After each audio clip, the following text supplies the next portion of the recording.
အာယုံဥသို့တန်းခြင်းတရားတစ်ခုနဲ့တစ်ခုကြားအကွာအဝေးကိုငါတို့မသိကြ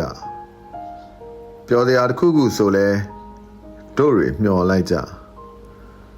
ငရဲဘန်းကိုပန်ထားရခြင်းတူတူတယောက်ဝေဒနာတယောက်ကြည့်ပြီးဖြေသိမ့်ကြအားပေးကြဖေးကူကြကောင်းမော်ဖြတ်ပြန်သွားတဲ့ကြည်စံတွေကြားမှာဝင်သက်ထွက်သက်ကိုတခါတခါရက်တန့်ထားရတယ်နှုတ်ဆက်သွားတဲ့လူမမယ်ကလေးတွေကိုကြည့်ရင်သားတို့သမီးတို့ရေတန်တရားမှာဒီဘဝဒီမျှပါပဲလို့ငါတို့အန်ကျိတ်ရှင်နဲ့အတန်တိတ်နေရတဲ့ဘဝများနိုင်ငံရဲ့အနာဂတ်တွေဟာတပွင့်ပြီးတပွင့်ဝေလိုက်ကြကြွေသွားကြဒီစစ်ပွဲကြီးပြီးရင်တတ်ရှင်ရမယ်နော်တားကိုအမေကမှားတဲ့အတန်နှမလေးကမောင်တယောက်ကိုပြောတဲ့စကားနားရဲစွတ်စွတ်နေနဲ့ကြားကြရလိမ့်မယ်ကဘာကအချင်းချင်းမီးလောင်တော့လဲ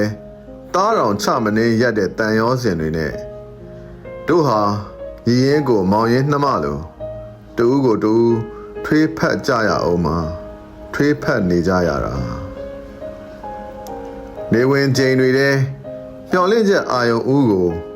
တို့တွေဆက်ရှာဖွေကြရမှာတို့တွေဆက်လက်အားတင်းကရှာဖွေကြရအောင်မှာ